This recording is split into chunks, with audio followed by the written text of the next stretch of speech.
Hello বন্ধুরা, আশা করি আপনারা সবাই ভালো আছেন। তো আমি আজকে আপনাদের মাঝে আরও একটি নতুন ইন্টারেস্টিং ভিডিও নিয়ে আপনাদের মাঝে হাজির হলাম। তো আমি আজকে আপনাদের সাথে আলোচনা করব বাংলাদেশ সেনাবাহিনীতে একটি নতুন নিয়োগ বিজ্ঞপ্তি প্রকাশিত হয়েছে।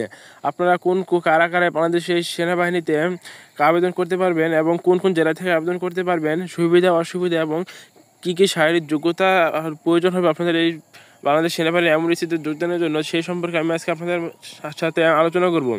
তো মূল ভিডিওতে আসার আগে আপনাদের সবাইকে অনুরোধ করব আমার এই চ্যানেলটিতে সাবস্ক্রাইব করে লাইক করে আমাকে উৎসাহিত করার জন্য, যেহেতু আমি প্রতিনিয়ত নতুন নতুন ভিডিও এবং খুব সহজে আপনাদের মাঝে জানাতে পারি। তো চলুন বেশি কথা না বললে ভিডিও শুরু করা যাক। তো আপনাদের বাংলাদেশ সেনাবাহিনী যে এমন সৈনিক পদের নিয়োগ বিজ্ঞপ্তি প্রকাশিত হয়েছে, সেটাতে আবেদন শুরু অলরেডি হয়ে গেছে। 25শে নভেম্বর হতে 20শে ডিসেম্বরের মধ্যে আপনাদের আবেদন করতে হবে অনলাইনের মাধ্যমে।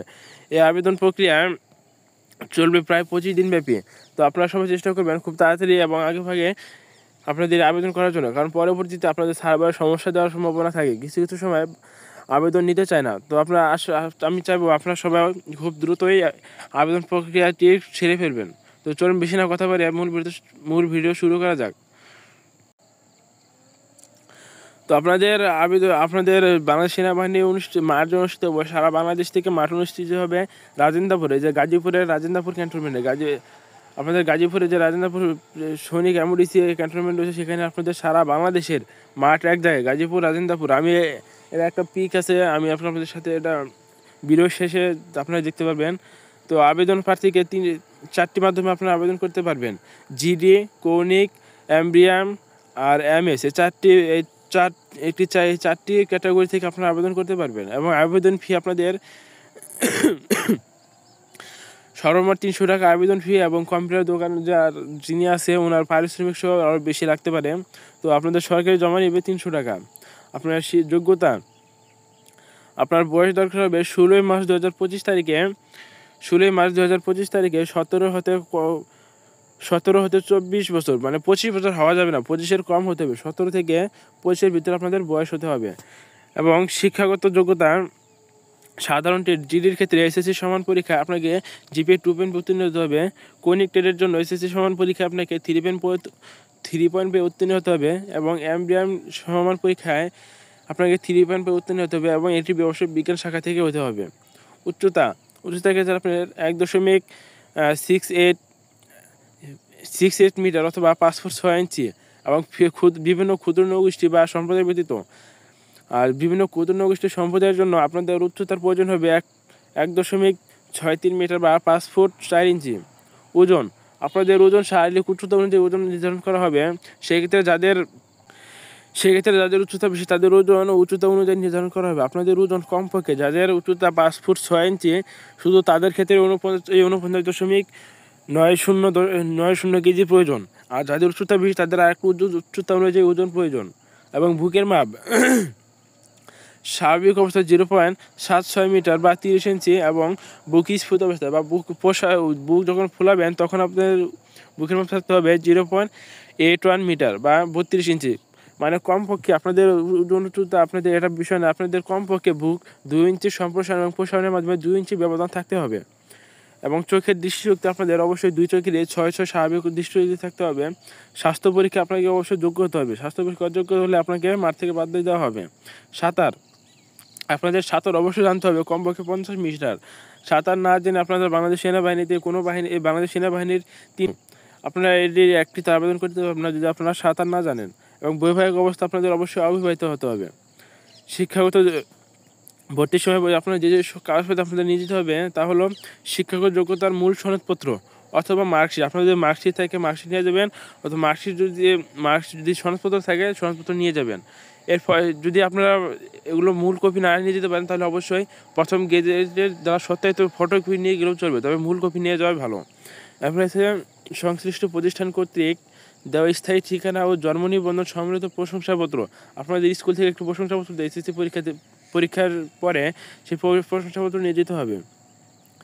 এবং অভিভাবকের সম্মতির সূচক সনদপত্র যা সংশ্লিষ্ট চেয়ারম্যান কর্তৃক সত্যায়িত হতে হবে। আপনার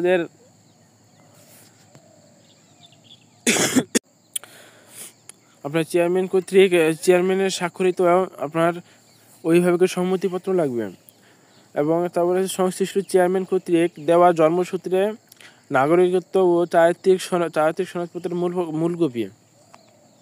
এবার নিয়ে জন্ম নিবন্ধন সনদ এবং জাতীয় পরিচয়পত্র সত্যায়িত ফটোকপি যদি থাকে। যদি আপনার জন্ম নিবন্ধন থাকে জন্ম নিবন্ধন, আর জাতীয় পরিচয়পত্র থাকলে জাতীয় পরিচয়পত্রের সত্যায়িত ফটোকপি নিয়ে যেতে হবে। এরপর আছে পিতা ও মাতার জাতীয় পরিচয়পত্র বা স্মার্ট কার্ডের সত্যায়িত ফটোকপি।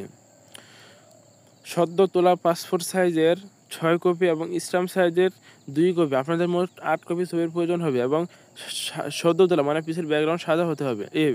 আপনার সাধারণ পোশাক থাকতে হবে এবং আকাশ থাকতে হবে নীল আকাশ।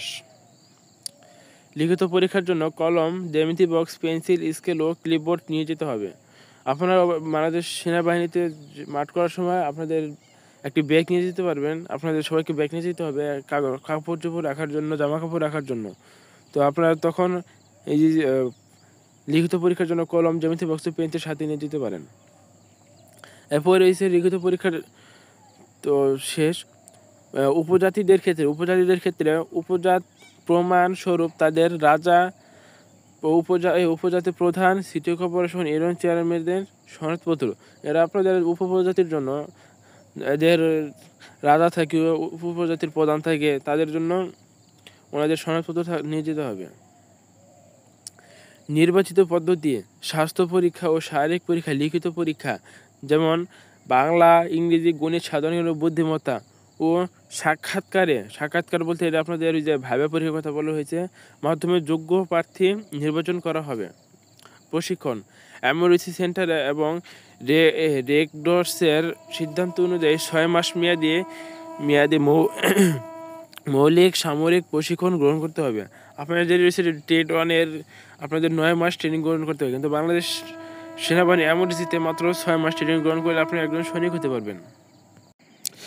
এরপরে রয়েছে আপনার পরীক্ষা কেন্দ্র সবাইকে আপনাদের জিডিতেও 111, এমবিএমে 111 এবং কৌনিকেও 111। এরপরে রয়েছে আপনার কী উপযুক্ত মানে কী কারণে আপনারা বাংলাদেশ সেনাবাহিনী এমআরসিতে উপযুক্ত বলে বিবেচিত হবেন না।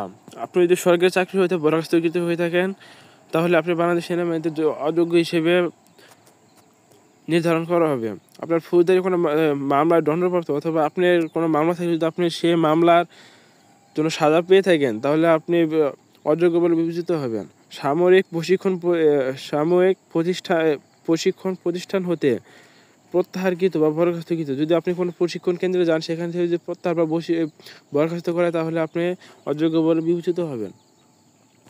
এমআরসি সৈনিক ও আর্মি হিসেবে ভর্তির পরবর্তী সুবিধাসমূহ: বেতন ভাতা, প্রশিক্ষণকালীন মাসিক বেতন 8,800 টাকা। আপনারা যখন প্রশিক্ষণকালীন 6 মাস থাকবেন, তখন আপনারা পাবেন 8,800 টাকা।